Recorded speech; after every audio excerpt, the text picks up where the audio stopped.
kita selalu diberikan lindungan oleh Allah Subhanahu wa taala. Amin. Bertemu lagi dengan Ibu Cindy. Sudah siapkah sekarang untuk mengikuti pembelajaran? Baik.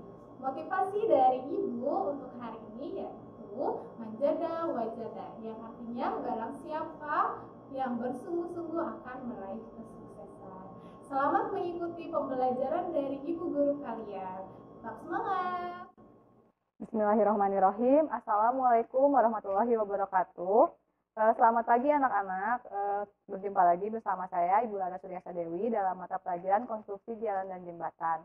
Kali ini kita akan membahas tentang fungsi peta.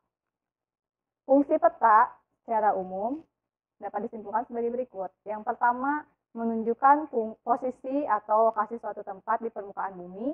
Yang kedua, memperlihatkan ukuran, luas, jarak, dan arah suatu tempat di permukaan bumi. Kemudian yang ketiga, menggambarkan bentuk di permukaan bumi seperti benua, negara, gunung, sungai, dan bentuk-bentuk lainnya. Keempat, membantu peneliti sebelum melakukan survei untuk mengetahui kondisi daerah yang akan diteliti. Kemudian selanjutnya, menyajikan data tentang potensi suatu wilayah.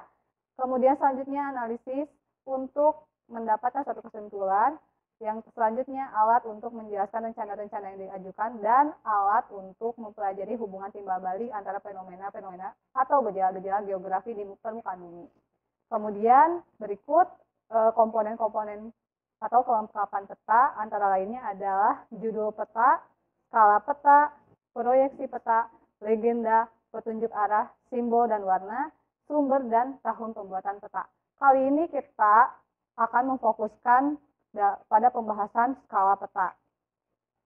Skala peta berhubungan dengan jarak. Jarak merupakan garis terpendek antara dua titik. Sebenarnya jarak ini dapat berarti horizontal maupun vertikal, namun bagian ini hanya akan membahas jarak horizontal, sedangkan jarak vertikal akan dibahas pada bagian kontur.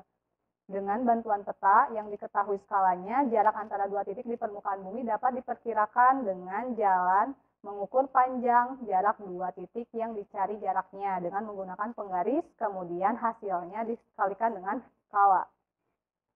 Berikut adalah contoh cara menghitung jarak sebenarnya pada peta. Di sini, pada gambar ini, jarak antara A dan B itu sekitar 5 cm pada peta yang skalanya itu 1:50.000. Bagaimana cara untuk menghitung jarak sebenarnya di lapangan? Maka kita akan menghitungnya adalah 5 cm dikalikan 50.000 sama dengan 250.000 cm atau 2,5 km. Nah, untuk detail perhitungan jarak sebenarnya, jarak pada peta, dan skala akan kita bahas bersama-sama dengan guru matematika kita, Bu Nur Amalina. Assalamualaikum warahmatullahi wabarakatuh. Saya Ibu Nur Amalina akan melanjutkan materi yang telah disampaikan oleh Bu Laras. Berikut adalah contoh soal untuk menentukan skala pada peta. Soalnya, jarak antara Bandung dan Jakarta adalah 150 km. Jika jarak pada peta adalah 5 cm, tentukan skala pada petanya. Untuk penyelesaiannya, kita harus mengetahui dulu rumus dari skala. Rumus dari skala adalah jarak pada peta dibagi dengan jarak sebenarnya. Dari soal, kita sudah mengetahui jarak pada peta sebesar 5 cm dan jarak sebenarnya adalah 150 km. Sebelum melakukan perhitungan, kita harus merubah dulu satuan dari jarak sebenarnya. Jarak sebenarnya 150 km. Kita rubah ke satuannya cm, jadi harus mengalikan 150 dikali dengan 100.000. Hasilnya adalah 15 juta cm. Karena satuannya sudah sama, maka kita masukkan ke rumus skala. Skalanya, jarak pada petanya 5 cm berbanding dengan 15 juta cm. Kita bagi kedua ruasnya dengan 5. 5 dibagi 5 1.